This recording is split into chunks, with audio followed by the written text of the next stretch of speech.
Alix Steel, I just said that you're the golden girl, but now you came to Bloomberg. You're not with Street.com anymore, so you're not an expert in gold and commodities, but you're also the expert in the markets, equity markets especially. So what's happening with the equity markets? So we saw futures opening below those key levels that it broke the other day, right? S&P below that 1370, NASDAQ below 3,000, and the Dow below that 13,000 level.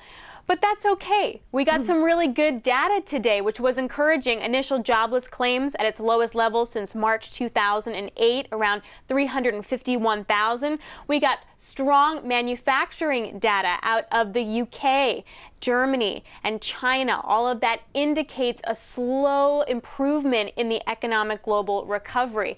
Also, if you look at our fourth quarter GDP second revision that we got yesterday here in the U.S., that was up 0.2%. We also saw wages are up, salaries are up. That's very encouraging here in the U.S. So are we going to see more traders coming in? Where are they right now? Well, that's really the question. And I spoke to a portfolio manager yesterday who said, you know what, some kind of consolidation here would be healthy. We had a big move. It just depends on where the money is. Will traders wait for a 3%, 5% correction to kind of get back in?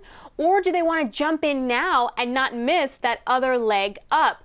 I was speaking to another trader yesterday who said that there are still a lot of bears out there. So there's still a lot of people maybe caught short, right? Betting against the market. So what do they do if they see this rally? Do they wait and hope for that correction so they get a payout? Or do they cover here? Do they buy back positions and then we get that extra rally? Where is the money going, Alex? Because after yesterday's commodities sell-off, especially with the gold sell-off, where are we heading right now in terms of gold? What's going to happen? What's happening now? Well, gold, yeah, absolutely down as much as $100 yesterday. One of those very dramatic, steep kind of shake-out sell-offs, right, where you get the, quote, week longs, which are those people who jumped in at the last minute to try and catch a rally over 1,800. Well, now they sold out. So is it over?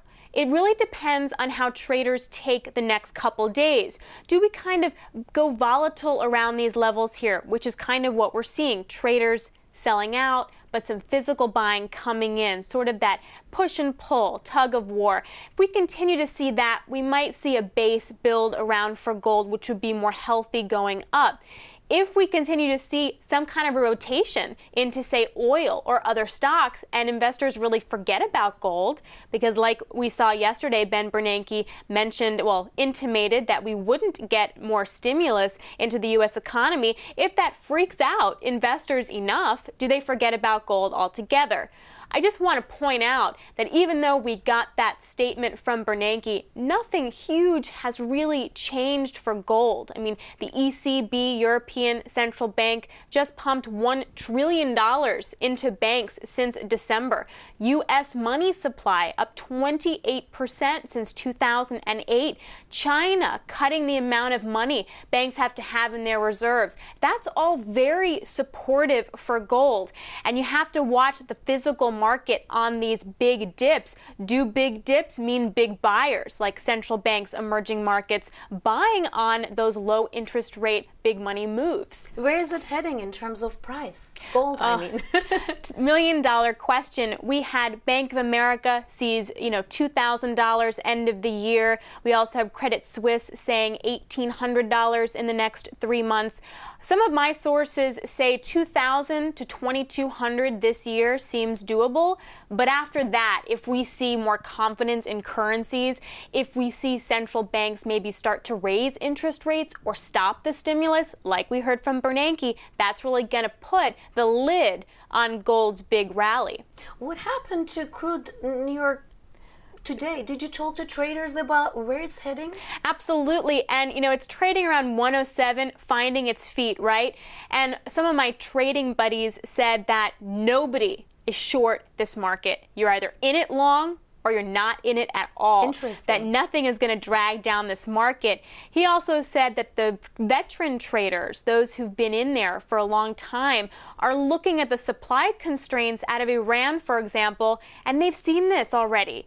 in the first Gulf War, back in 9/11. I mean, they've seen how the supply constricts and how crude keeps going higher, so they don't want to bet against that. And so I think that higher prices from there is what he was telling me. So the crude is heading towards 120, 130. What do you think? Oh, I don't know. I think you have to get over 110 first. Okay. I mean, before it was really butting up against 103 for a while. It took a long time to get over that level, and now that next level is about 110. So you're just going to have to see what happens when it hits that actual level.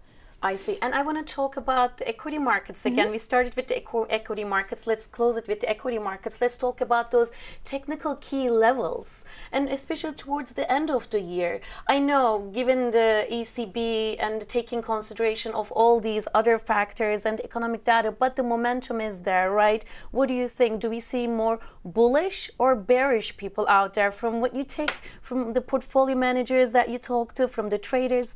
How do you, what is the sense that you get from them? Well, one trader told me that he saw a lot of bears out there. Another portfolio manager told me that optimism is pretty high right now. So it's really hard to say.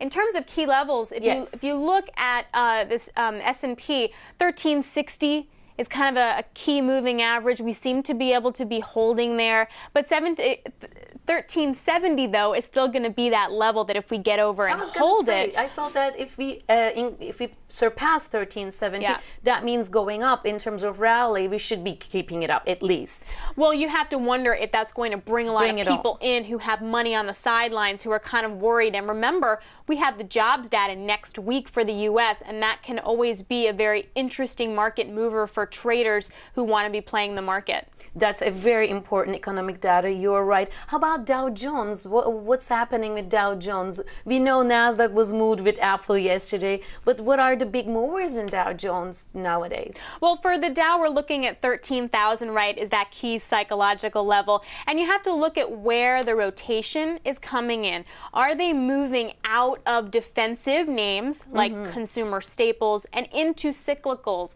like energy, like industrials? That sort of, if that rotation happens, that will signal, of course, that investors and traders are feeling better, more optimistic, want to put more money to work. Also, are dividends still just as hot as they were before? Are traders wanting to put more money into dividend stocks to sort of make more money on their investments while treasury yields are so low? So those are the key factors that you want to look out for. And like you mentioned, the NASDAQ really moved with Apple, right, with that $500 billion market cap. I saw your report yesterday on Apple, so I said I'm dying to ask Alex, what's happening with Apple? What's going to happen more? Well, I think the big question here is, are they going to implement a dividend? Talking about dividend stocks, right? Yes. I mean, are we looking at $2 now per share for a dividend? That would be really interesting.